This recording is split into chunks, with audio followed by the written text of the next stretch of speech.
Okay, today we're going to do some troubleshooting on a front load Samsung washer. Particularly this is the WF350ANW model. Yours may be slightly different and have maybe different locations of fasteners. But we're going to get started. We have a leak in this machine. And for the last month or two, we've been fortunate to have a drawer. We've been putting drain pans down below, catching the water. Finally decided this is something we need to tackle. So in order to get at the leak, then we need to remove some of the outer components. We have to start with the top lid. And you remove the top lid by removing the fasteners off the back edge of the top panel. And I've already taken the liberty to remove some of these screws to show faster what we need to do. And you slide the lid backwards and remove the top panel. And that's all there is to that. Now we need, in order to remove the front panel, we have to get the control panel off. In order to get the control panel off, we have to get the back box out of the detergent unit. And in order to do that, we first have to remove the detergent drawer. Simply open it all the way, press on this tab at the back end, and the detergent box comes right out. In order to move the back box, there are two screws that hold the back box in place from the top. You'll note that there's a little keeper on the side that holds the back end of the unit also in place, but the two screws are the only thing you need to remove. And you got to get that back box slid out because it's engaged in this front panel, and the front panel will not remove without removing that back box. So now that's out of the way. The front panel, just rotate it forward, and there are two connectors that need to be removed in order to get the front panel out, and they can be a little persnickety at times, but just use the little keepers, roll them back, and then you can remove the front panel.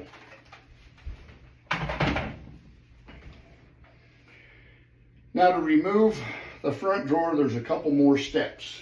First of all, remove the filter door, and this is, by the way, the drain where you can drain the bottom, the water out of the washer if you ever need to. There is also a filter located in here. You simply turn that filter counterclockwise and you remove it, and you can check for debris and perhaps a bunch of lint and stuff that's gotten caught. But for right now, we'll do that, and we'll remove two screws. There are two screws located, Phillips head, in the back box. You need to loosen those. Finally, we need to pull the boot from the front door in order to remove the front door. Now, I've already taken the liberty of removing it, but I'm going to show you how it works and there's this little clamping ring that actually goes around the boot and holds the front of the boot to the washer. And honestly, in order to remove it, you just simply grab a hold of the front of the boot and pull it out. It won't tear. Don't use a screwdriver and try and dig for this. You're liable to put a hole in the boot. You pull this out, this clamping ring comes out, and now you're in business. To remove the panel, remove 4 screws from the top of the machine, and I've already taken 3 of them out and the 4th one's loose.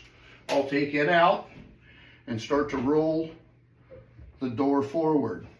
Now, as you do that, you're going to find 3 connectors to the locking mechanism on the door. Same thing, you might need a flashlight to get in there to figure out just exactly how to get them removed, but you take these connectors loose, roll the door forward, and again, set it out of your way. Now you have access to the machine. You can get a flashlight, examine the various components. We got on the top, I checked all of the hose connections. I could not find anything that was causing it to leak. I actually also removed this boot because I wanted to examine it and see if it was causing the leak. And there's another clamping ring. This one's accessible now by using a Phillips head screwdriver or a small hex driver and loosening this boot up, and you can simply remove this boot from the tub. I did that and I reinstalled it, making sure this time that the clamp hardware was accessible. When I did it the first time, they had installed this back behind the weight, the front, one of the lower counterweight, and I actually had to remove this front counterweight. And you do that, just all you gotta do is take these two screws out. It's very simple. I reinstalled it. I put it up here where I wouldn't have to do that step again. But I did this earlier to check for rips, tears, or anything in this boot assembly that might have been causing the leak. It wasn't the case. So I put it all back together. I told my wife to come in and run it. She did, and she says the leak's worse. So I had to start again. I disassembled everything again. I got it to this point. I examined the connections a little more. I filled up the tub with water.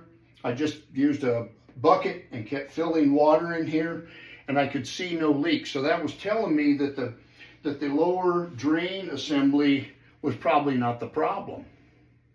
So now I need to replicate the washer in order to discover where's the leak coming from. Well, now I've removed all the controls, right? The door controls, the top control. So I'm going to kind of lie to the machine a little bit, and I'm going to put all these controls back in place so I can start the machine.